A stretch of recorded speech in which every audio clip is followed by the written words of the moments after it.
and welcome to part 2 of my chat with Fruzsi, where we discussed how we might design our perfect World Championships for a Jigsaw Puzzle Competition. If you haven't already watched part 1, head over to her channel at FW Puzzles, where we discuss some of the big factors first, like the location, the venue, the schedule, and more. In this part, we will be looking at some of the more smaller details, as well as providing our final thoughts and opinions on what we would like our perfect worlds to look like. So we will pick up right where we left off at the end of part 1. We hope you enjoy part 2 and let us know your thoughts in the comments below. Make sure to subscribe to both of our channels so you can follow along with what we are doing in the speed puzzling and general puzzling world. Enjoy. This conversation was recorded on October 19th, 2025. This was before the Speed Puzzle World series was announced and before some other puzzle podcasts have been released with further thoughts, opinions, and details about the 2025 World Jigsaw Puzzle Championships in Spain and the potential 2026 World Championships. Any similarities in recently announced competitions is purely coincidental. We hope you enjoy our chat. Happy puzzling. Yeah, I'm just looking at I think those are some of the big things out of the way. Yeah, these were pretty much the big things, and we only have like smaller things. Some of them we have already kind of mentioned, but what ties into it is like the smaller changes of like the tables being the same size, and that's actually one thing that I think is worth talking about because because I, for example, think that there should be no priority for people that finish quick in the preliminary rounds or semifinals to get their own table, for example. So okay, so that's what you mean by table size. Yes, I know that you also thought about the table size as in table sizes used for the competition. But like for me, that's one thing that is already like, because the conditions should be the same for everyone. And Agreed. I think that those who, yes, achieve that privilege to have their own table actually have a big advantage compared to everyone else, because they can spread out as they like. They are definitely not going to have pieces mixed with their table mate, which can happen to some people, especially with such small tables. It just also evens the playing field. So that's one rule that I would very much like to change. And this year we were lucky enough that we actually had our own table in the pair semifinal with my pair, and it was amazing. So like it's very, very good to have that. But then it's also not nice for the others. Fully agree. Me and my partner had our own table for the pairs qualifying round. The team beside us, or the pair beside us, didn't show up. So we had the full table, which, there was a huge benefit to it. It was an awful puzzle. So it was probably nice they didn't hear some of the things I was saying to the puzzle. But it was... there is an advantage with it, and we have the same system with the Canadian nationals, where in the qualifying, if you finish in the top 8, you got your own table in the final. Like, I benefited from that in this year's nationals that we finished, and if I didn't have that advantage, I don't finish as high as I did. Absolutely not. I used that space to spread out those pieces because I absolutely needed to, and it kind of takes away from any potential surprise winner in the end. Like, they're coming from an individual table 100%. There's not going to be a surprise finisher coming from table 35 or something like that, because how does someone on such a smaller section compete with someone who has that full table? So I 100% agree that it's not necessary to have that.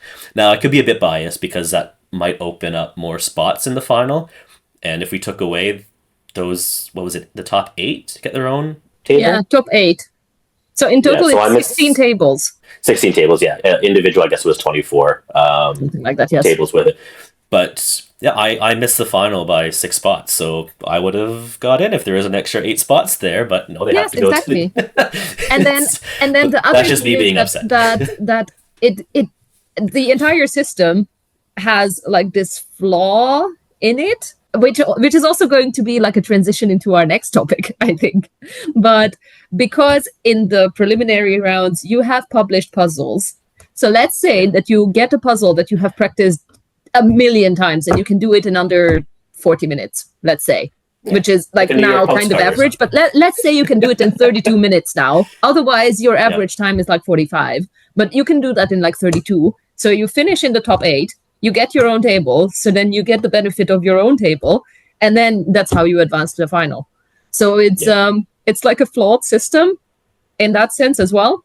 So yeah, it opens up like this kind of loophole of like getting into the final. I don't think that anyone who had this only got into the final because of the flaw, but it is something that makes it uneven for people. It's something that I would prefer to move. I get like it does help with the cameras and such, and it creates a prestige of those people in the first few rows, but I don't think it's needed.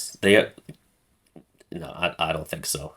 But yeah, and it's even I think that's a big change if they were to do it, because so many other organizations now are doing the same thing at their national events, probably copying what Worlds does, I have to point out, at the German nationals, it wasn't the case. Everyone had their own table in the finals, which is the most ideal setup. They were great tables for individual people, which I think is quite comfortable, and it was a large venue, so it was quite nice. Yeah, and it was a full venue. I remember seeing the photos from the German nationals. I think that's great. The only downside, I guess, would be you have less people making it to the finals, making it incredibly difficult. So if we're going back to designing that perfect Worlds, having a large venue to get a similar number into the finals, but with their own tables, I think would be the only way forward with that. Unless we have a huge venue, I probably wouldn't have I wouldn't have everyone have their own tables at a world situation. Yeah. Now I also think that different size tables would also change a lot, because like I think we can all agree that those were pretty cheap tables that were used at the World Championship. They're like these foldable plastic things.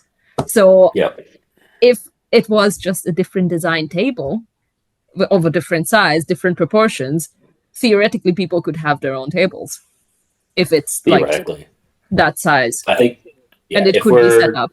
So it really just depends on design and what is available. If we're looking at something that's rotating every year, I think we're going to always end up with the foldable plastic tables.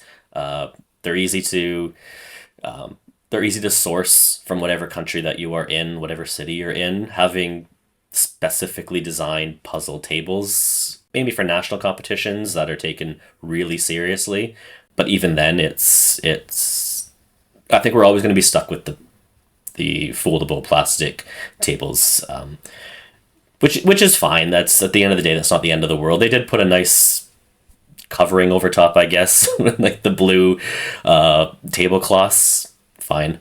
But some of the tables themselves were different sizes. There was some tables that were slightly smaller. I know they tried to counteract that with the white sheets that they put on, but all that meant is they overlapped a lot more, and you had to work with your table mate to make sure you're both getting the same amount of space, which shouldn't come into play in that. Yeah, it's those little things that there can be a more professional approach, I think, to it. Yeah, I agree. It pretty much all comes down to like mostly the conclusion that we draw is that like it should be handled a little bit more professionally. Pretty much the entire point of it is that if you want to be taken seriously, we have to take ourselves seriously as well. More professionally, but if everyone's having the same experience, that just makes it easier.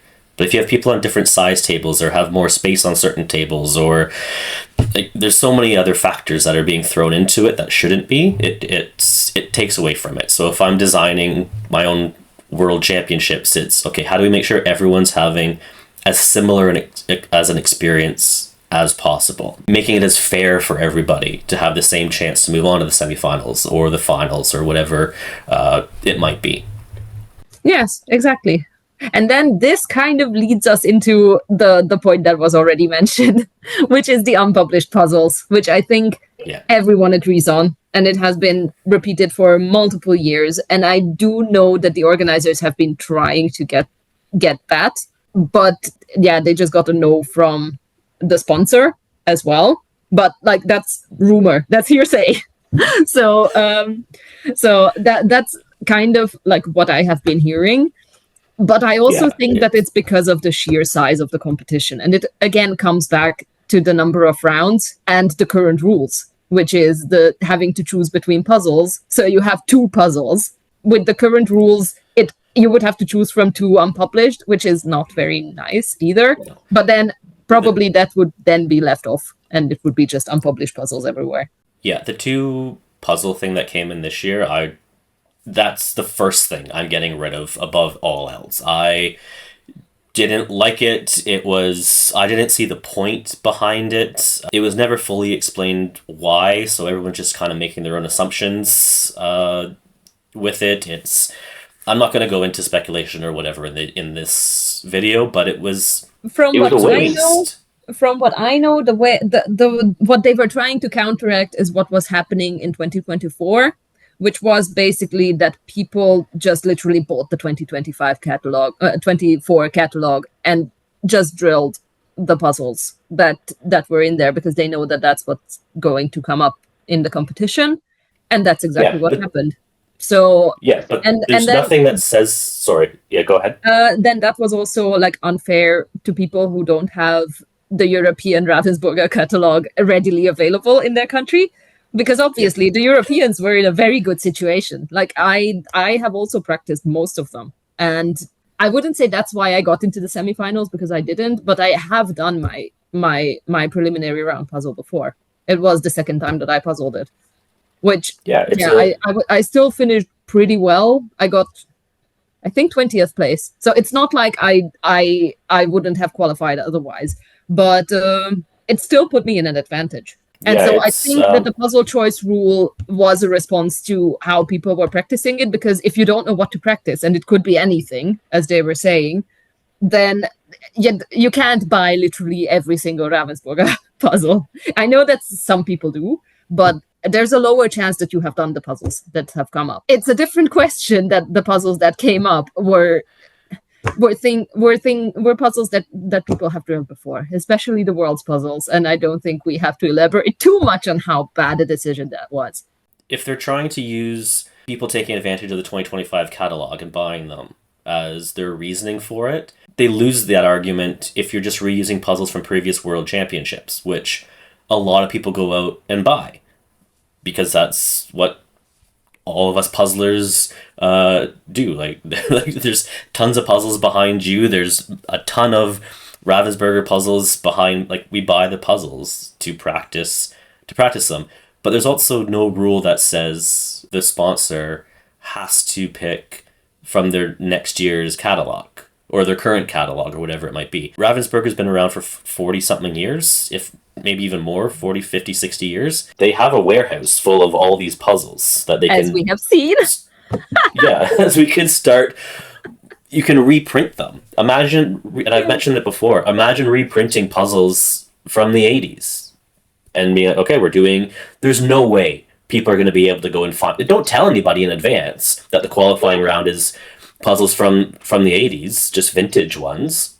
I would love to sit down and see those when we open them. Special edition. Companies do it all the time. So there's no shortage of puzzles from this one particular sponsor. They have the resources. So there's a lot of participants. But you have a year to prepare as well. Like, these are your biggest customers. Essentially, people showing up to this are Ravensburger's biggest customers by far. So reward them with something that we don't already have, and practice. And it warps it skews all the times in those qualifying rounds. When New York Postcard was revealed, well, it was a pointless round.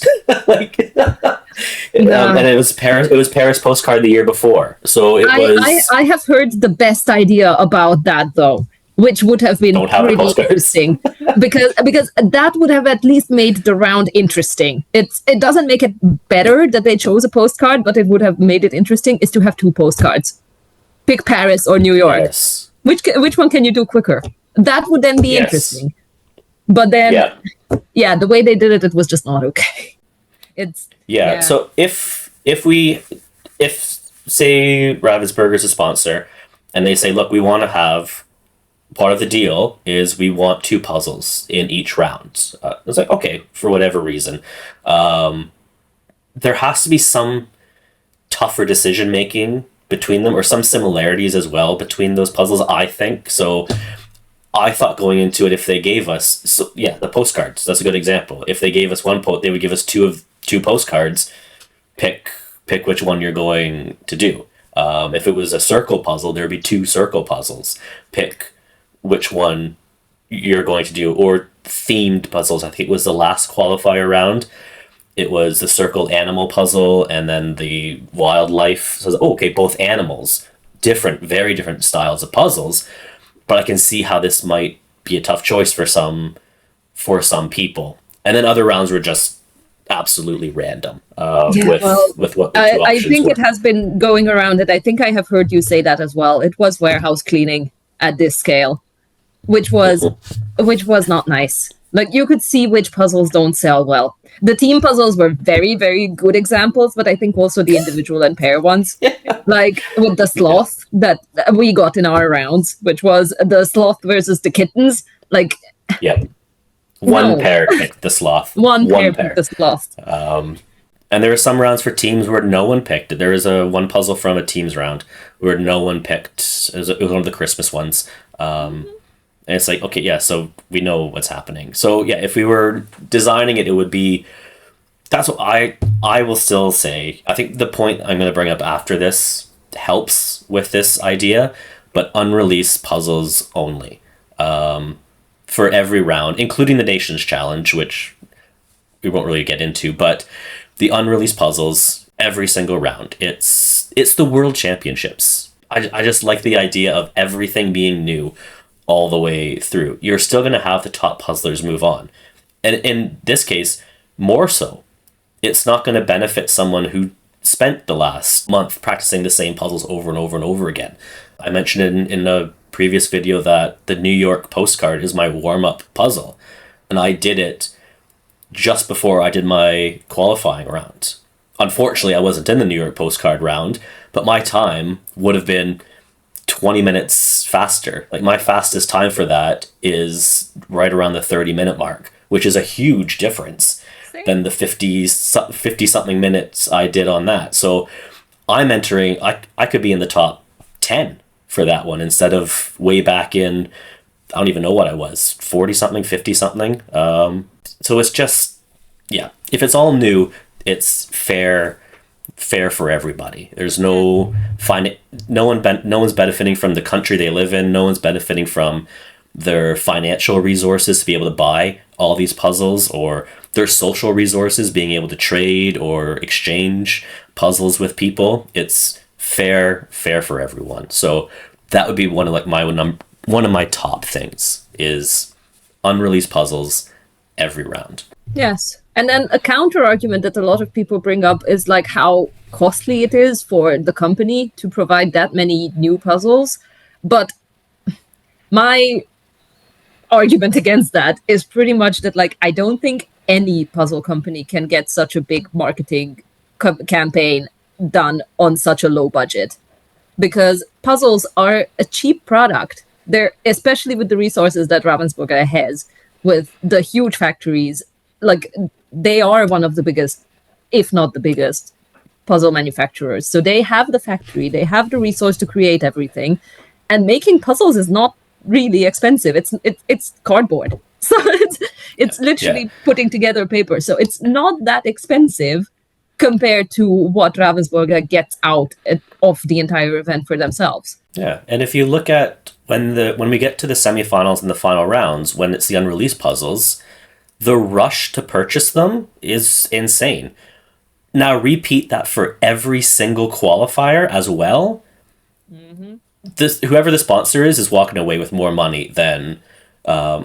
I can't imagine there was a huge demand for people. Everyone has the Circle of Colors puzzles or knows someone's with them, so we're not buying those again.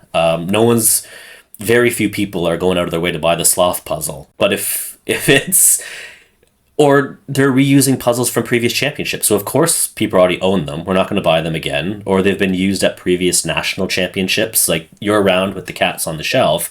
That was the Spanish finals last year. No one's buying that one. I bought that one specifically because it was used in a nationals competition. In the event it came up, and it did. So we're still doing exactly what they said they're trying to avoid. But I'd be buying so many more puzzles, especially living in North America. We can't, and especially living in Canada, we can't get any of the world's puzzles. The Americans can, and Europeans can, but we have no way to purchase them. We'd be buying as many as possible while we're in Spain or wherever the World Championships are being held. So they're not going to be trying to make up the costs because they're selling those puzzles and they're selling out of those puzzles. Yeah, one of the most important things that has to be changed about the World Championship at this point is the unreleased puzzles. And then it also adds to the exclusivity of the event. If it's a puzzle that you can only get there already at the preliminary rounds, that's added value to the event itself. So it's all benefit for I still don't think not that much of a cost. I also had an idea just a few days ago actually, and it links into it. We'll come back to the sponsors and stuff in a second because I think it's important. But so I've been thinking about it and was reminded about it the other day when someone posted on their Instagram about the prizes that we get, or whoever wins, the prizes that are given out. And it's always these huge puzzles. Sometimes like a 5,000 piece puzzle. If I don't want to win the whole thing because I don't know how to take home a 18,000 piece puzzle. I felt so very sorry for, I think it was the AOC All-Stars, who then get like this 14,000 piece puzzle or whatever. How are they going to fly that home? Yes, we all like puzzles, but really we're speed puzzlers. Especially if you're winning, you're a speed puzzler. We do enjoy large puzzles from time to time. I see a lot of the big speed puzzlers doing large puzzles right now because we're kind of in our break type of period before everything kicks off again. But that's not our main focus. And winning these 3,000, 5,000, 10,000 piece puzzles. Or they're giving us 500 piece puzzles if you're in the lower ones. So my idea was giving whoever finishes, we'll just do first place. Whoever finishes in first gets an unreleased 2026 puzzle. That's the prize. You're the only one in the world that has it. Or I would go even further, and that was my idea when I was looking at the award ceremony actually, to have a special puzzle made for the people that made it into the top 10. It's just for them. Ravensburger has the My Ravensburger option of like make your own custom puzzles. You have a design that is literally just for those, let's say 30 people that are on the podium. That is exclusive. That is special. Yep. Yeah, so it could be just printed for them, but at the same time, if they're still looking to make money, because I know at the end of the day, that's what everything comes back to. Yeah, it could be a custom for them, and then we'll release this for everybody in the new year in January when all the new puzzles come out. But for that brief amount of time, that's a marketing campaign in itself right there. They're going to be posting this puzzle, they're going to be showing it off, and everyone's going to be talking about it going, yes, I want to get this puzzle as well. This super exclusive. I think it also brings more it rewards those top finishers even more. It's something so special that you can't just go to any Ravensburger store and buy on your own if you wanted to. This is a prize, a proper 500 piece puzzle prize. And in my mind, that's worth more than that 14,000 piece monstrosity puzzle. Like, there's no way I'm taking home. Like, it's... Or even if you do, you might never do it. Like, also not everyone has the space. Absolutely not. I do want to point out that I think that the attitude is starting to change, at least in some parts, because I did organize a puzzle competition earlier this year with Ravensburger as a sponsor. And with my contact, it was actually her that brought it up, that she doesn't want to give these huge puzzles for the podiums. So, like, for us, because it was a smaller competition, it was like, yeah, I don't want to give the first place finisher 5,000 pieces because they are speed puzzlers. They would be happier about like 1,000 or something. So I do think that they are starting to recognize it as speed puzzling is becoming more and more of a thing. Yeah, so it might change in the future, hopefully. Yeah, which I think can bring us back then to what we were talking about with Ravensburger being the sponsor, and rightly so for the most part. They are the biggest puzzle name. One, because they've been around for so long. Two, they do a lot. They sponsor a lot of competitions, and they are giving away a lot of puzzles. When you really start doing the math, and they're sponsoring the majority, not all, but the majority of the national competitions, where people are getting those puzzles. They're donating puzzles to volunteers. They are giving a lot of stuff away. So huge credit to any sponsor, but Ravensburger in particular, for that type of support. Like all the puzzles in the qualifying rounds and all the rounds after are included in our entry fee. And I can't imagine much that entry fee is going towards Ravensburger. So they're giving away those thousands of puzzles in each round, which is something to consider. Again, if we're designing our own worlds, I think using different brands is an idea that's been floated by quite a few people. There is a lot of logistics that go into this, but using different brands, whether it's multiple brands in the same year or a different brand overall sponsor each year, I think brings in a new aspect to who is really the fastest puzzler in the world, and not just who knows Ravensburger puzzles and their potential cuts and stuff the best. I don't want to put it too harshly, but I think that Ravensburger has kind of got very comfortable with being like the given sponsor for the World Championship, and that is partly why the company could allow itself to use the competition for warehouse cleaning this year to just get rid of like the not like puzzles. If there was a competition brand, even if it was still Ravensburger, but they had to actually bid for sponsoring the event for, like, as I was saying, the huge marketing value and everything. If there was a contender brand, they probably wouldn't have done it. As much as I love Ravensburger and I think that they are incredible quality, there are a lot of other very good brands. And like a very good example is the European Championship that was sponsored by Treffel, and they put an immense amount of effort into their sponsoring. They had the unreleased puzzles. Like, yes, they messed up a little bit with their designer team, because I'm not sure how familiar you were with that, but yeah, there were the unpublished puzzles, and they were given out in the first round, and then as people noticed that on the back of the puzzle you had all the pictures of all the puzzles. Yeah. But that's a hiccup because designers don't know what the speed puzzle competition works like.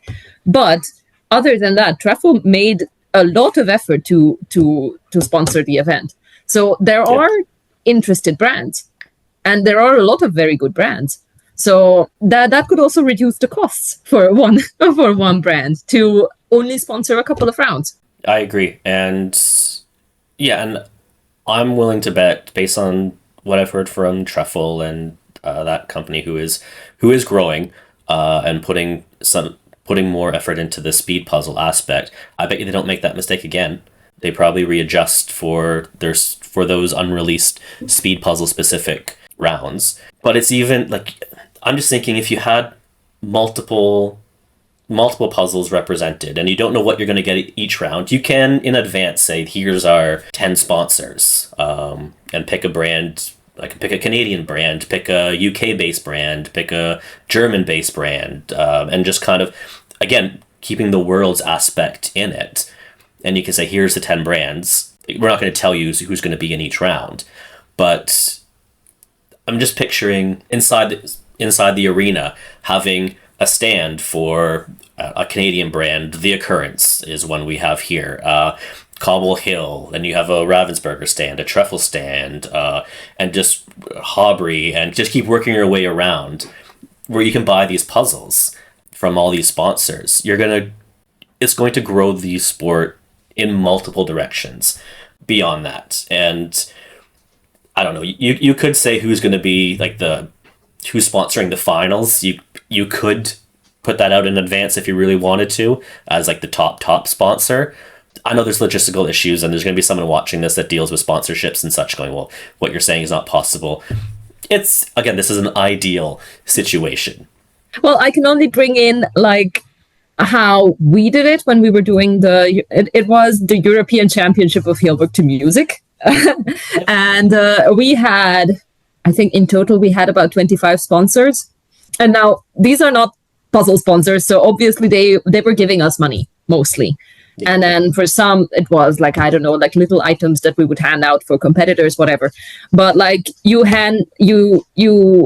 obviously have contracts with each of them stating of like what they're going to get out of it, how many times they're going to be mentioned at which point of the competition. And then there is a main sponsor, and like the main sponsor gets to have like the biggest posters and the posters in the most visible parts. And then in the case of a puzzle competition, they get to do the final puzzle. And so on. So it's like it's all about just the sponsorship agreements of what you can negotiate with the companies. It's also in the favor of the companies to provide a good enough offer for the organizer to say, yeah, we're going to take that. You can be our main sponsor if you do this. So that also brings an advantage to everyone in the end. Yeah, and it's also another way for, like, I would have, again, if I'm running this event, I would have the caveat that if you are a sponsor, so let's say Truffle, and you're providing puzzles, they have to be new as well. But that takes away the pressure from, say, a single company like Ravensburger having to have 20 to 30 unreleased puzzles for all the different rounds they might have. Instead, we just need 5 unreleased puzzles, or 4, or whatever it might be. You might only sponsor one single round, one pairs qualifier. You just need one unreleased. Great. And you'll have your booth and you can sell other puzzles while you're there. But if we start distributing the workload, having more unreleased puzzles, I can only see it as a benefit to everybody involved, whether it's the sponsors themselves or the competitors and the ones that are there to spend the most amount of money. Yeah, exactly. It just adds to the exclusivity of the event as well. It feels more like a world championship if you get a puzzle that no one has seen before compared to one that is already in your living room. Yeah, exactly. It just makes it feel more special, but it also makes it feel more worthwhile to be at the World Championships. I couldn't imagine going all the way to Spain and in the qualifying round, say that's the only round you're going to be a part of. You know you're not going to make it to the semifinals, and you open it up and you get New York postcard, it's already sitting in your home, and you're just like, really? Not just that.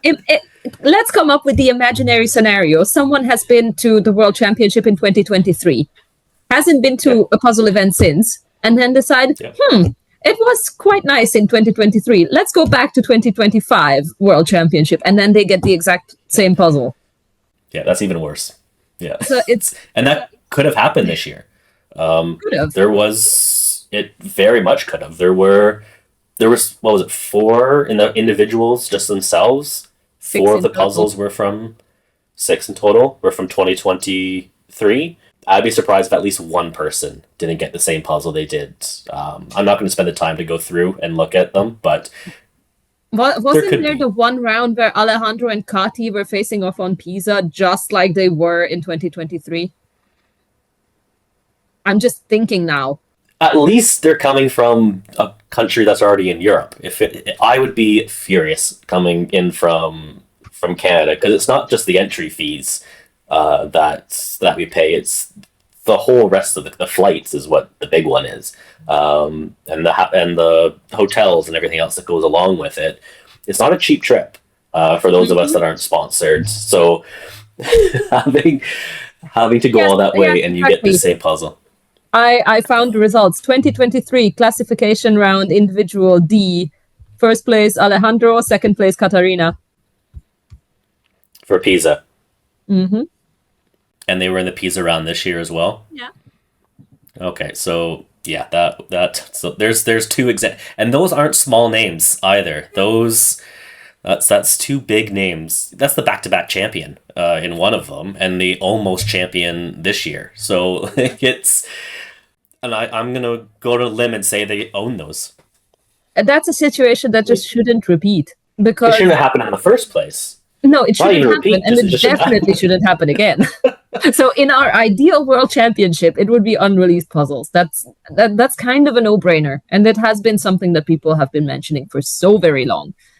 And it's mostly about the negotiation with whatever company is sponsoring at this point, I think. Yeah. Especially adding to it, just one last thing, that more and more nationals competitions are using unreleased puzzles.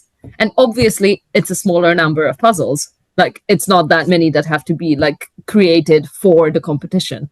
But, yeah, more and more nationals can do it. Germany is going to have unreleased puzzles next year.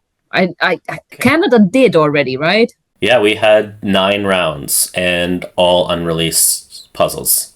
And to top it off, the individual qualifiers were stock images, so easy enough to do, but unreleased stock images, so there's a benefit to that. But of the rest of the rounds, all the artists were Canadian artists, which adds something, it made it even more special for us to have. And so Ravensburger is capable of doing these things, and I think the States, all of theirs were unreleased for the most part. The UK nationals next year are all unreleased puzzles they've announced. Germany will be all unreleased. So just if you just add up those 4 nationals, that's probably as close to as many puzzles as you're going to need for a World Championship. Yeah. And those are four big markets anyways. So it's not unrealistic. It's not like we're asking them to come up with 100 designs for each individual. And like you were saying, there is one of those solutions that they could use puzzles from the 70s. There are going to be horrifically hard puzzles as well, because those puzzles are difficult. But I did one before I went to Worlds as part of a parish practice. It was a vintage one. It was either early 90s or late 80s, and just a field of poppies. Essentially what the lupins that we have now, just replace lupins with poppies. And it was very challenging. But we can see how designs don't change too much when it comes to puzzles. So you can still practice for these. If I did more of the lupine practice, which I definitely did it because I hate those puzzles, I'd be, which is exactly the puzzle I had to do in my pairs qualifier. You can still prepare for it. There's still strategies and stuff involved. You're not taking away that aspect of it where everything's a surprise. There's still techniques that we can practice. There's still strategy that you can come up with. But it's these different designs that we're not used to. And yeah, it wouldn't be that difficult. yes, exactly. So yes, that's pretty much how we imagine the perfect World Championship. Mostly a larger venue, unreleased puzzles, set rule book, and what else did we say? I didn't make notes. I'm just trying to bring it up. Neither did I, yeah, changing the location. The bigger venue, different prizes potentially that we had in there. There's some things that the opening ceremony of making it more of a ceremony.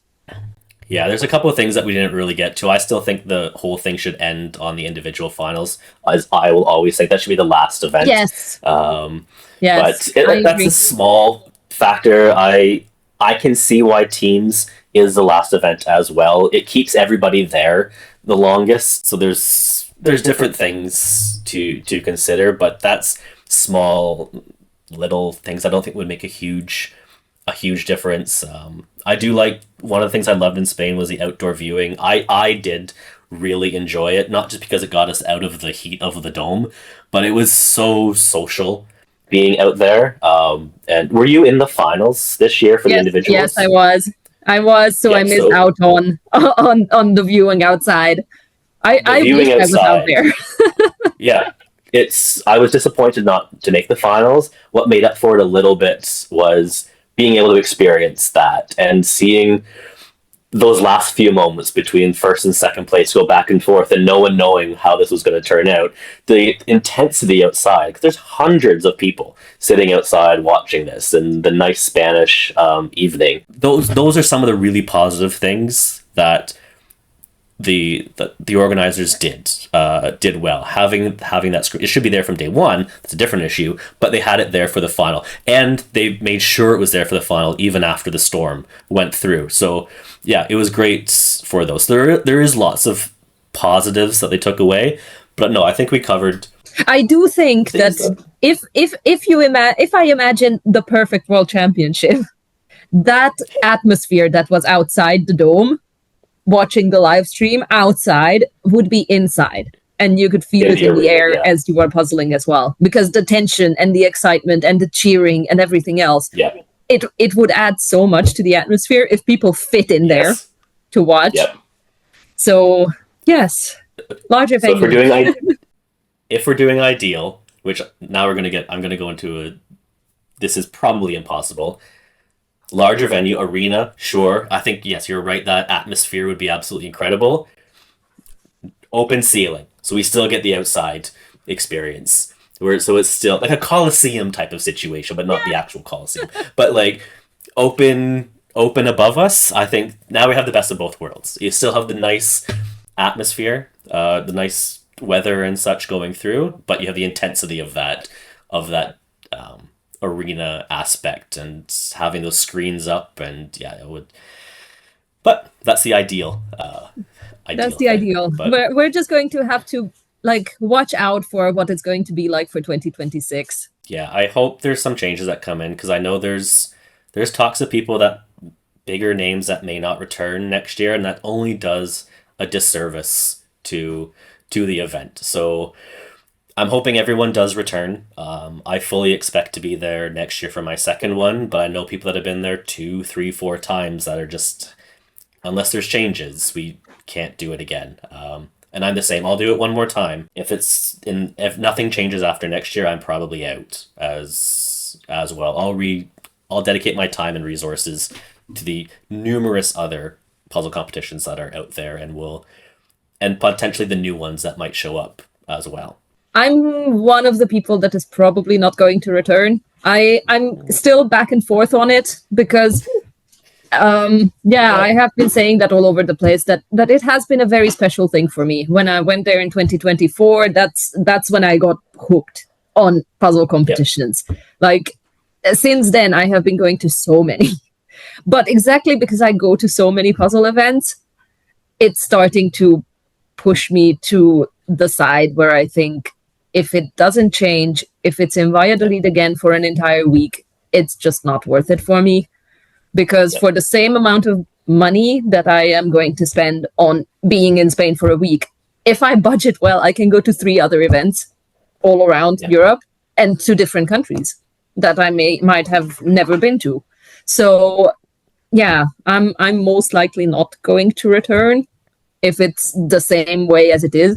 If it went to a different location, even in Spain, if it was a different city, then I would definitely reconsider. But to go there for a third time, it's just not appealing enough. I can get the puzzles. Well, I hope that's not the case, and I hope that you do end up back at Worlds. Ideally under the situation where, yes, we are in a new city or potentially new country, whatever it might be. That would be nice. But even if it's not, I'm still hoping people return for 2026 to still make it a quality event. But no, I think we covered quite a few topics. I'm curious to see what people may comment below to see if they agree or disagree or have other ideas. I really hope someone from the WJPF sees this and is like, that's something to consider. That would be ideal. Unlikely, but you never know who watches what. But yeah, I'm super curious to see what people also comment on here. Yes, I would definitely like to encourage everyone to comment and share their opinions on everything that we have been saying, because I think that there needs to be a discussion about it. Because if there's one thing that the puzzle community is proud of, is how the community is made up and how interactive it is and how people do talk.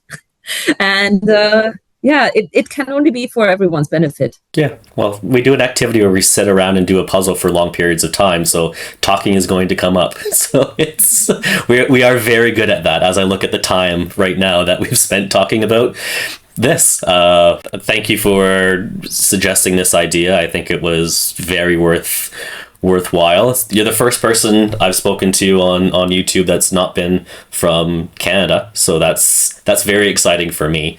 And yeah, thank you for that.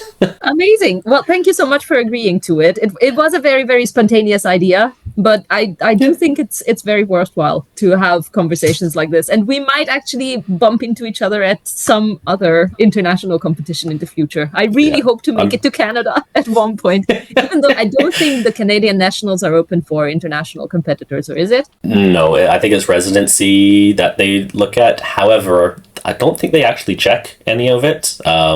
If you win, there could be some issues, but we have some fast puzzlers here, so I don't think anyone is in danger of me taking away the champion title. But yes, it has been a real pleasure talking to you, and I hope that something comes of it at some point. Yeah, me too. Yeah, I'm sure our paths will cross. But yeah, again, thank you very much, and I'm sure we'll speak soon. Thank you so much. All right, bye. Bye.